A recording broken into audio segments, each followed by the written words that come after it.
Now, we start with our breaking news story on Bangladesh, where at least 19 people have been killed when an Air Force training jet lost control and crashed into a school compound in Dhaka. এইমাত্র পাওয়া খবরে জানা গেছে মাইলস্টোনে ভয়াবহ বিমান দুর্ঘটনা। চারিদিকে আতঙ্ক, ধোঁয়া, আর্তনাদ। মানুষ দৌড়াচ্ছে পালানোর জন্য, আর কিছু মানুষ দৌড়াচ্ছে বাঁচানোর জন্য। আর এই দ্বিতীয় মানুষটি হচ্ছেন ডাক্তার।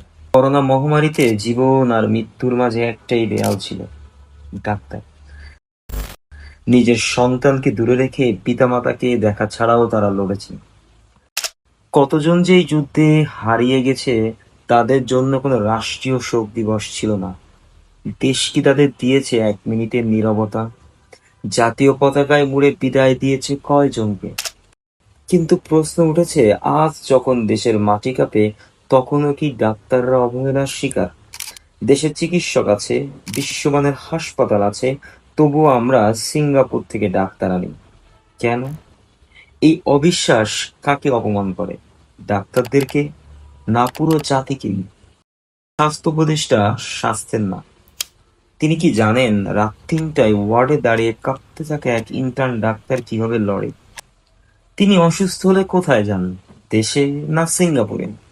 তাহলে বলুন, এই দেশের ডাক্তারদের প্রতি বিশ্বাস কোথায়? একটা জাতি কত উন্নত সেটা বোঝা যায় সে কিভাবে তার শিক্ষাবিদ, গবেষক আর ডক্টরদের সম্মান প্রদর্শন করে। আমরা কি সেই পরীক্ষায় পাশ করেছি, নাকি নিজেদের ডাক্তারদের অস্বীকার করে পরজাতির চিকিৎসায় মাথা ঝুঁকাই? ভাবতে থাকুন, প্রশ্ন করুন, জবাব দিতে সম্মান দিন তাদের, যাদের হাতে জীবনের চাবি। Respect doctors, Bangladesh deserve better.